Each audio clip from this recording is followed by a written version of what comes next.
It is time now to take a look at what's been happening in the world of sports. For that, we have our sports editor, Paul Nitze, joining us in the studio. Welcome back, Paul. Thank you. Hello. So I do have to say some important contributions in the field of football were made by South Korean stars in Europe over the weekend. Do tell us more. Yes, goals and assists for some members of the national team. Right. In France, Kang-in marked his 100th appearance for PSG with a match-winning assist for Paris Saint-Germain in a 3-2 win over Lyon on Sunday. He set up Joao Neves for the winning goal in the 95th minute.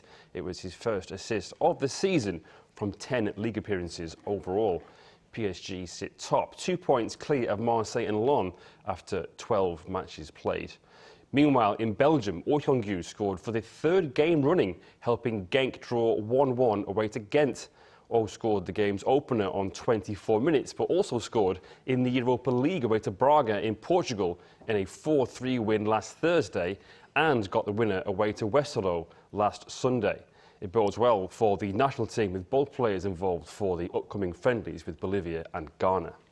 Right, now to baseball. South Korea's national team swept its 2-game exhibition series against the Czech Republic, right? It did, which again bodes well ahead of the World Baseball Classic next year. At Gochok Sky Dome in Seoul on Sunday, Korea exploded for 17 hits in a powerful 11-1 victory in Game 2. After a slow start, the Korean hitters broke the game open in the later innings, capitalizing on Czech pitching mistakes. Some key performances included Moon Hyun-bin, who went 3 for 5 with 3 RBIs, and Kim Sung-yoon, who added 2 hits and an RBI. Lee Jae-won, meanwhile, hit a 2-run homer in the top of the 9th inning. The first match, played the day before, ended 3-0 to South Korea, a game that yielded just 5 hits. Up next is a 2-game series with Japan in Tokyo on November 15th and 16th. The World Baseball Classic is slated for March next year. Definitely something to look forward to. Now, moving on to esports, another victory for South Korea's T1. Yeah, making history by clinching its 3rd straight League of Legends world title on Sunday. In an all-Korean final held in Chengdu in China, the team, led by legendary captain Lee Sang-hyuk, known as Faker, defeated KT Rolster in a tight match 3-2. Sunday's win also marks T1's 6th World Championship victory overall since 2013.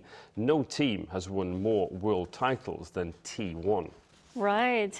And finally, to under-17 football World Cup, South Korea secured a place in the knockout rounds. What can you tell us? Right, so they are through, still with 1 game still to play in the group. They've earned 4 points so far. They got a 2-1 win over Mexico and then a 0-0 draw with Switzerland. Now, Korea will finish in at least 3rd place, which means that regardless of their result with the Ivory Coast tonight, they are through to the round of 32.